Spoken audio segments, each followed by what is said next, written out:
Hi everybody, welcome to this week. You'll be happy to know that algebra is over for a little while and we're going to move on to two new topics. One of them is called scatter plots and the other one is dealing with rational and irrational numbers, focusing on square roots. So today let's look at scatter plots. All right, scatter plots, we're just basically plotting data and seeing if there's some kind of relationship between the data. So let's look at question number 1 here. It says describe the person represented by point A. All right, so let's find point A on the graph, and we're going to look and see, well, where is point A? A is, I'm looking at years of education completed, and I'm also looking at annual income, and I want to see if there's a relationship between those two categories. All right, so this person at point A has had 12 years of education, and I go over here, and it looks like they're making $20,000. So it's just basically reading a chart.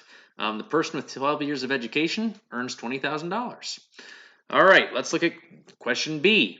How many years of education did the person who earns $100,000 finish? All right, so then I go up to the chart and I say, where's $100,000? And I follow that over, and that's right here. Okay, so I want to know, I follow it down to the x-axis, or the years of education, and they completed 16 years of education. Okay, so the answer would be 16 years of education makes $100,000 in this case. All right, next one. 4, describe the person represented by point B. Well, let's look at point B. Point B is right here. This person has had 14 years of education, right? And how much money are they making? They're making $90,000. And the final question, number 5, how many people have exactly 12 years of education? Well, 12 years of education is right here, right? And I go up. All these people have had 12 years of education. So that's 1, 2, 3, 4 people in total. Okay, so the answer would be 4. Just be careful. If the question said how many people have at least 12 years of education, you would have to add all of these dots because all those people have 12 or more years of education. Okay, all right, next page. We got these 3 big words for this section. You see the first word is positive correlation. A positive correlation is where one set of value increases and the other one also increases. All right, it's going to look something like this. I plot a bunch of data, and overall the data is going in an upward fashion. You could think about this one.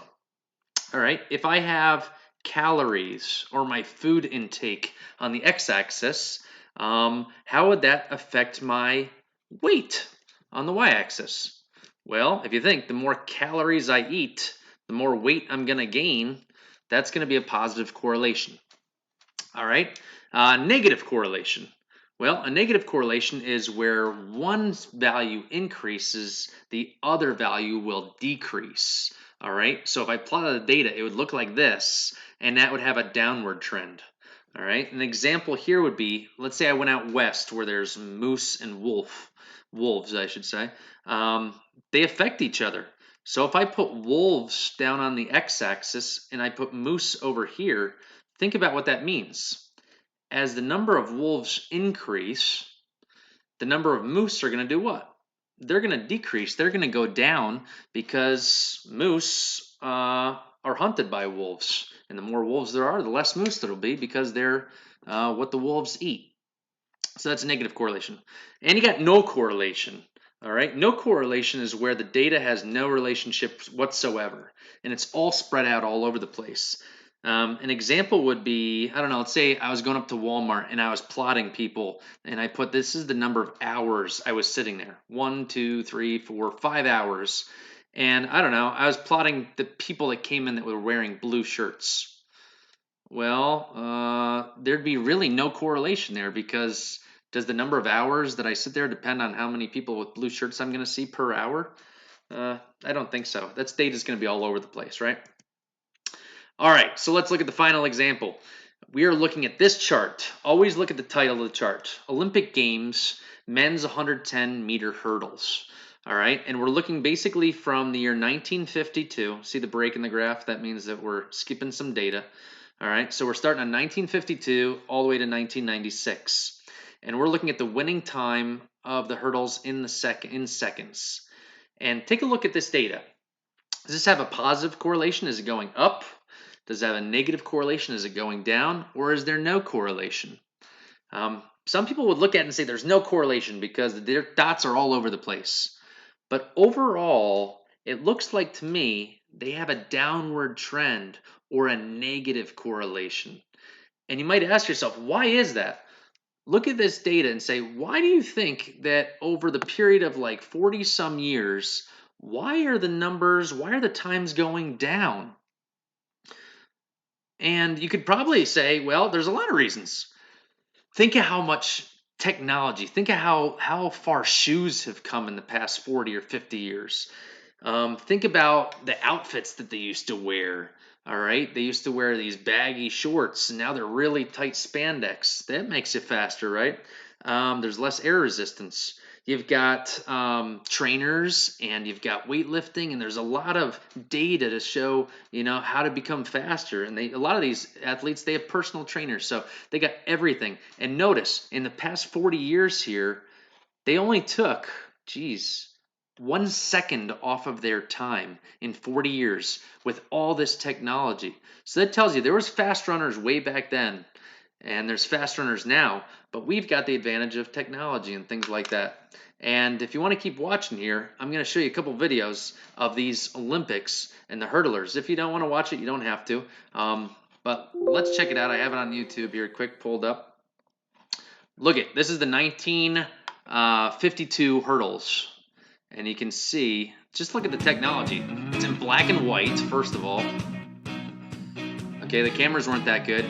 But you can see that the guys are pretty fast. But look at their shorts. They're baggy. They're creating less air resistance, or more air resistance with the shorts. But that guy's going pretty fast. Then we move on to 1996. This is where your chart ends. Well, away first time, and Colin Jackson got better technology. Well, and so did Johnson. You can see that the camera's better. Johnson's moving away from the rest of the field here, and Alan Johnson, the world champion, is becoming the Olympic champion. They're pretty fast, right? WR stands for world record, OR stands for Olympic record. Now, I'm going to go to the most recent Olympics that we've seen. The Olympics in 2016, okay, because we didn't have one in 2020 here. And just look at the camera. You got high-def cameras. Everybody looks like they're more streamlined. They're wearing tighter outfits. The shoes, if I could find somebody's shoes here. Anyway, you know what I mean. The shoes are much more advanced, but just look how quick these guys are. As the heartbeats quicken.